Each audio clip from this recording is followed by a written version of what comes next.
едно излагање кое се разликува од сите други досегашни, меѓутоа верувам ќе биде многу интересно. Доцент доктор Бранислав Светозаревиќ ќе придруži својот труд Гоце Делчев во филателијата.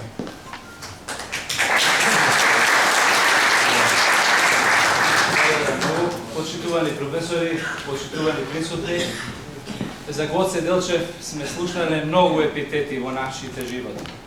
Но еве уште еден. Гоце Делчев е најистакнатиот борец против бугарското мешање во македонските работи. И токму тука се наоѓа најголемата иронија. Да го прославуваат, како што му организираја атентати на Сандански, па после му подигна споменик за да го слават како голем българин.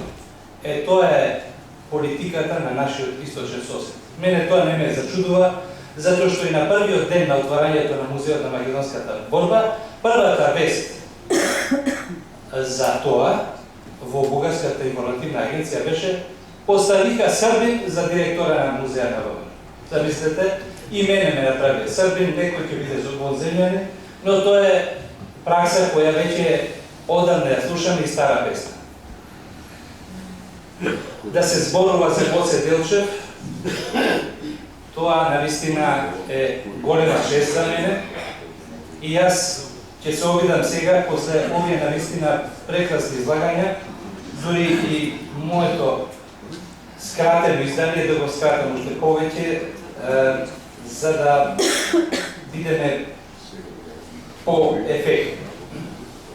На мониторот можете да видите изданија на поштенски марки, поштенски живови од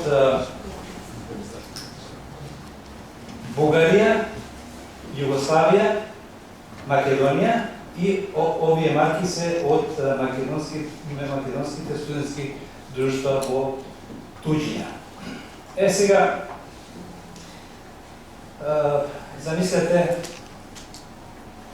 податоците кажуваат дека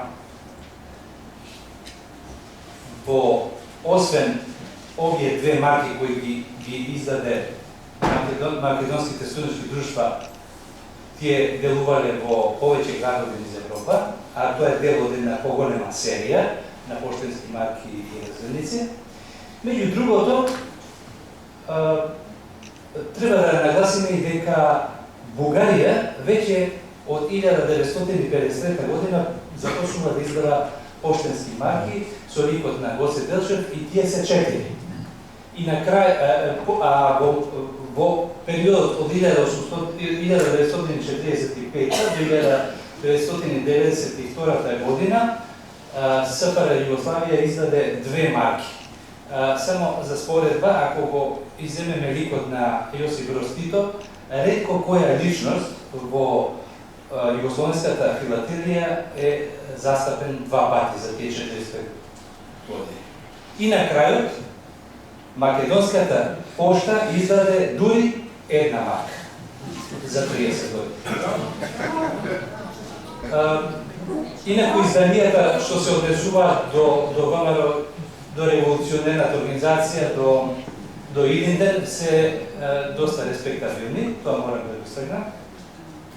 Но сега ќе се абстрахирам од филателистичките прашања, ќе обрнам внимание на некои од овие марки. Претходно ја видовме марката која е прва издадена со жолта позадина на Гоце Делчев во 1953 и ќе се надобрзам излагањето на професор Тодор Шепреганов.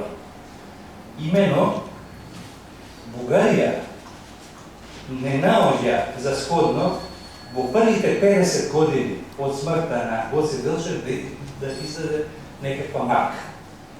Што значи дека политиката игра значајна улога и во филателијата. Па мојата тема може слободно да се прекрасти како влијанието на политиката во филателијата, во случајот со Гоце Делчев. И таму на таа марка, мене ми е жал што вака брзо одат, ќе забележите дека е издадена по повод 50 години од Илинденското востание и на неја пишува Илинденско востание, во нема на превржено востание.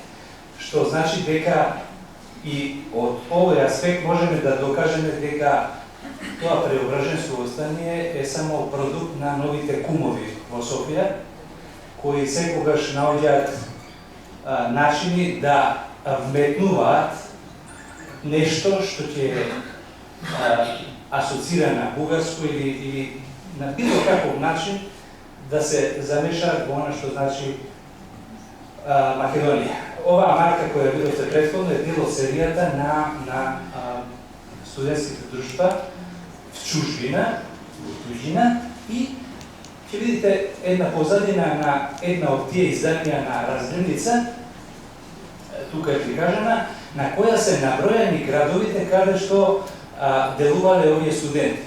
Во тие набројани градови, например Лајпциг, Виена, Берлин, во туѓина е пишана и Виена, и Софија.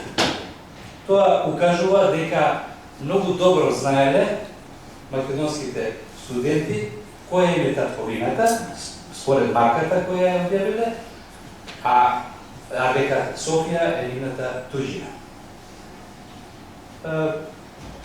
Јас тука би скратил, другото навистина го опишува исцрпно во ова книга, во ова издание.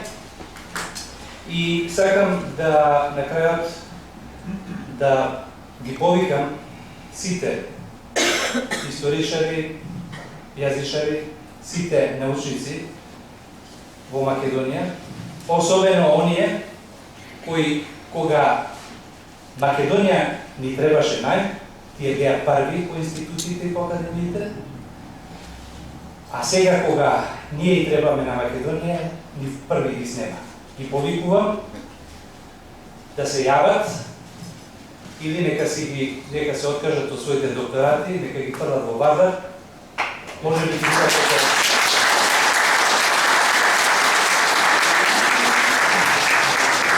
се гледаме утре.